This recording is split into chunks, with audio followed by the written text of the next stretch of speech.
তবে কি সৃজিত মুখার্জিকে রেখেই আমেরিকায় উড়াল দিচ্ছেন রাফিয়াত রশিদ মিথিলা?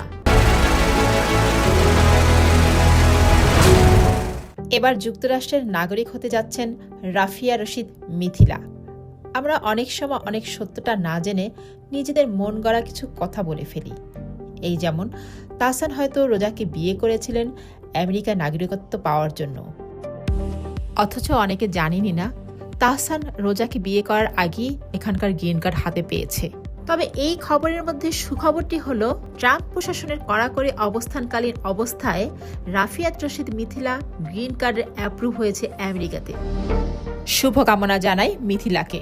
আমেরিকান সরকার ইমিগ্রেশন নিয়ে যেভাবে কড়াকড়ি অবস্থান করছেন, তার মধ্যে এটি তার জন্য বিশাল সুখবর। তাহসানের জন্য এটি সুখবর। আবার অন্যদিকে চিন্তা করলে সৃজিত মুখার্জি কিভাবে নেবেন এই বিষয়টি? তবে সৃজিতের সাথে খুব একটা ভালো সম্পর্ক নেই মিথিলার, এবং ব্যক্তিগত বিষয় নিয়ে সে আলোচনা করতে চায় না। যা ঘটছে, যা ঘটবে, যা হবার সবাই নাকি এমনি জেনে যাবে। আরে ভাই, এমনি কিভাবে জানবে আপনি যদি পরিষ্কার করে না জানান আমাদেরকে? তবে কি সৃজিত মুখার্জিকে রেখেই আমেরিকায় উড়াল দিচ্ছেন রাফিয়াত রশিদ মিথিলা? অনেক ইন্টারভিউতে দেখা গিয়েছে মিথিলাকে সৃজিত মুখার্জি সম্পর্কে প্রশ্ন করলে সে খুব সূক্ষ্মভাবে বিষয়টি এড়িয়ে যান।